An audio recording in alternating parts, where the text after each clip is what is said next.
Hey, welcome friends. I'm glad you clicked on this video and you will not have any thoughts of regretting that you clicked on this video. What I want to talk to you today about is what the Lord laid on my heart the Saturday before last Saturday. And I was praying and I was asking him, what would you like me to talk to them about? And I had my eyes focused on Revelations 3, like I did the revival on Revelations 3. And I wanted to physically do a revival, and my mom has moved in with me, and just things just keep changing by the day. And so anyway, I had my Bible opened to Revelations 3, and I just was praying. I had already read it and was just praying, Lord, what would you want me to do for revival? And, he knows what the people need. And I waited. I paused and waited after I prayed. And the Holy Spirit places his thoughts in your mind as to what the Father thinks. Okay, so that's the Holy Spirit's job. So everyone needs to learn how the Holy Spirit works as he's teaching us. He works in thoughts. He will speak in our minds. It will be a man's voice. It will not be your own voice. And it is amazing how God works. And he works in dreams. He works in visions. I am definitely not saying that all dreams and visions are from God. And I would be careful about if you haven't experienced listening to the Holy Spirit's voice, just make sure that it's the same voice. The Holy Spirit's voice does not change, and it doesn't change from person to person. It will be the same voice that speaks to every person that hears from the Holy Spirit. It won't be a different, cool, jiving voice. It won't be a woman's voice. It won't be a deep-spoken voice, and it won't have any kind of a jive in it or country or anything like that. No, it's a heavenly, clear voice, clear-spoken, and it's full of the light of God is all I can explain to you about this voice. Its wisdom is beyond my wisdom. Its thoughts is beyond my thoughts. Matter of fact, the things that have been revealed to me, the many times that they have been revealed to me, weren't even on my mind. I wasn't even thinking of them, and they came into my mind, or they were spoken into my mind, and I was like, wow, that's not me, that's the Holy Spirit. So, but anyway, if you want to study about the Holy Spirit speaking to you, and you want the Holy Spirit to speak to you, you need to repent daily. You need to be covered in the blood of Jesus daily. You need to walk in the Spirit. You need to view all of your sins all day long and know that many of them are not who you are or a part of you, but there are evil spirits lurking all around us. The Bible says very clearly that the devil is like a roaring lion. He seeks who he can devour. Even the Christian, he works the hardest on the Christian versus the non-Christian. But anyway, he does work on the non-Christian too, and he depraves their minds, and he causes them to be so addicted to their sins that they can't see past what they're doing, and they're enslaved to their sins. And this is where you come into all kinds of murder and adultery, homosexuality, being evil and wicked, being a liar, being lustful of the flesh and of others, and I mean the list could go on. Being angry, there's just, it's just an unending sin. Okay, so what the Lord put in my mind while I was looking at Revelations 3, because he knows I really do want to help you, well, this is what he said. The man in the mirror. That's what he wanted me to teach you about.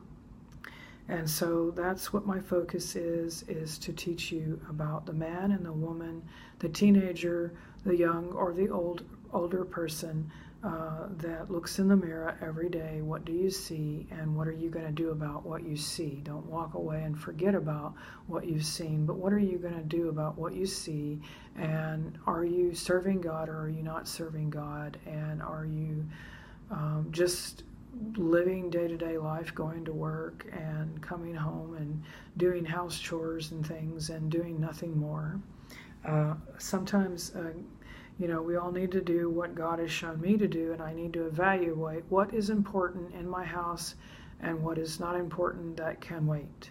The souls of men are more important than mowing your yard. Even though your yard needs to be mowed, it's more important than mowing your yard.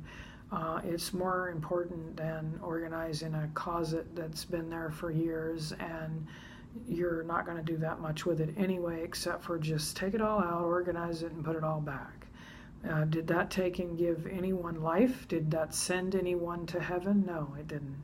So we need to learn to put our priorities in order. Sometimes what the Lord is showing me is we have too much stuff, okay? Back in the day when Abraham was alive, Abraham lived in a tent. He didn't have the possessions we have now. Jesus didn't have the possessions we have now. We have houses full of stuff. And we buy houses and we fill them more and more full of stuff, and the garage is full of stuff, and the shed's full of stuff. And, a lot of times we don't even need all these big houses that we have, but it's our dream and our passion to have the best that we can buy with our husbands, with our family, and that's what we do. So that's life on earth, okay?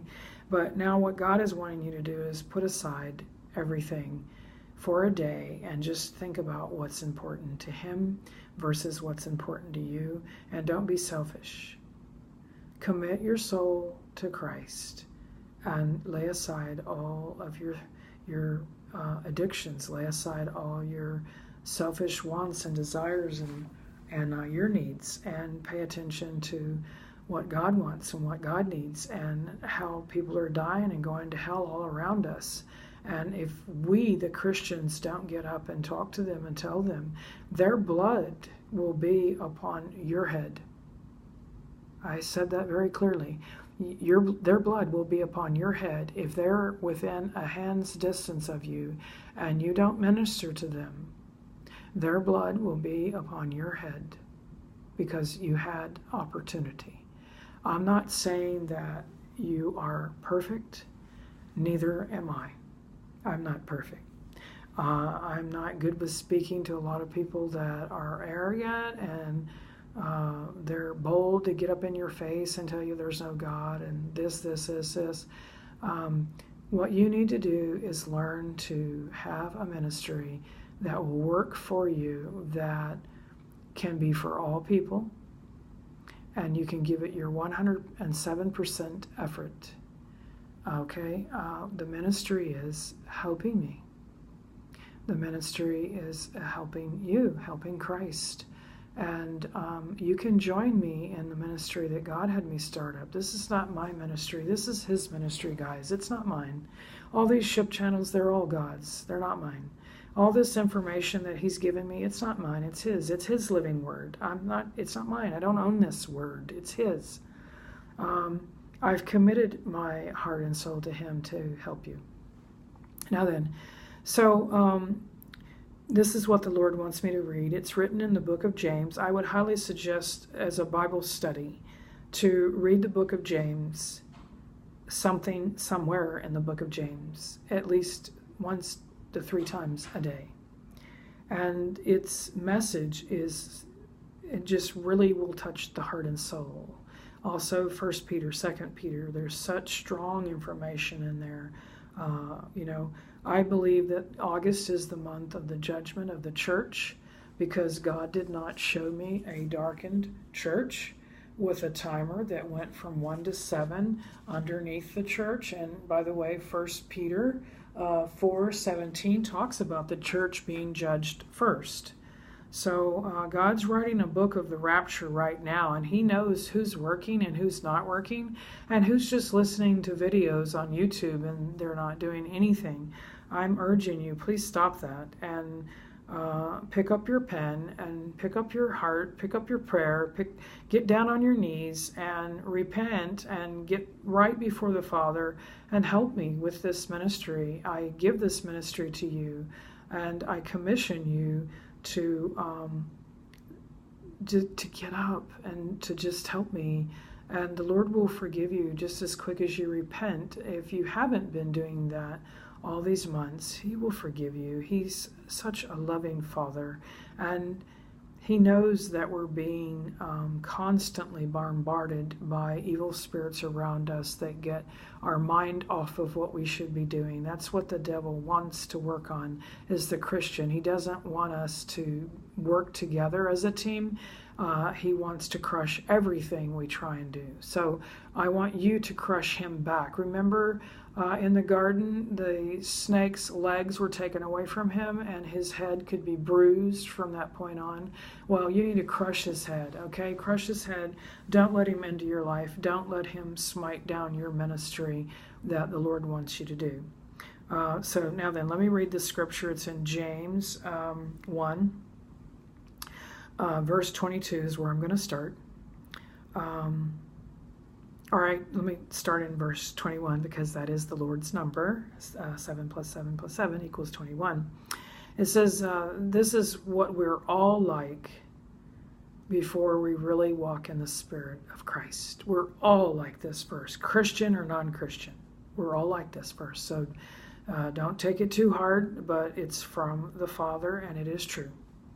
Verse 21, 1 James, verse 21.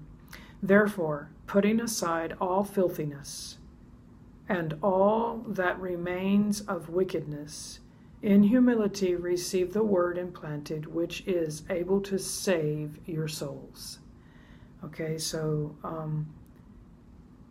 the holy word in the Bible is able to save us, guys.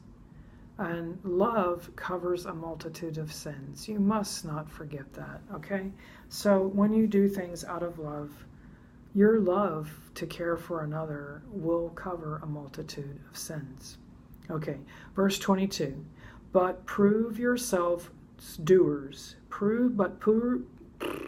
Tongue twisted. But prove yourself doers of the word and not merely hearers who delude themselves. Verse 23, for if anyone is a hearer of the word and not a doer, he is like a man who looks at his natural face in the mirror. For once he has looked at himself and gone away, he has immediately forgotten what kind of person he was.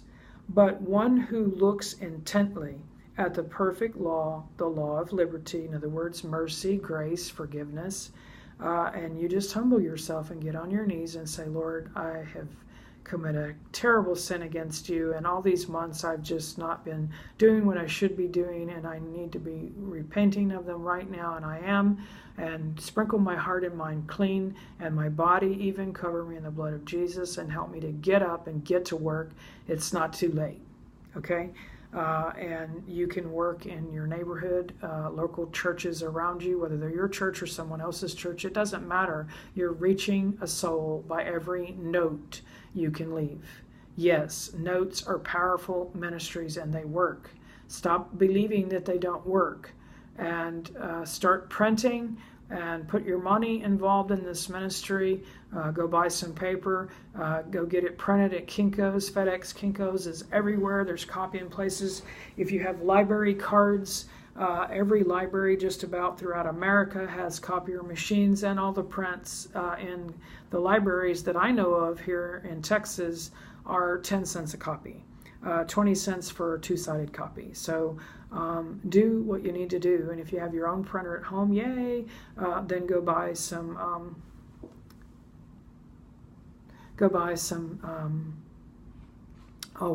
toner, ink toner. But anyway, so and then it says, not having become a forgetful hearer, but an effectual doer, this man will be blessed in what he does. So you'll be blessed, guys. If anyone thinks himself to be religious and yet does not bridle his tongue, but deceives his own heart, this man's religion is worthless.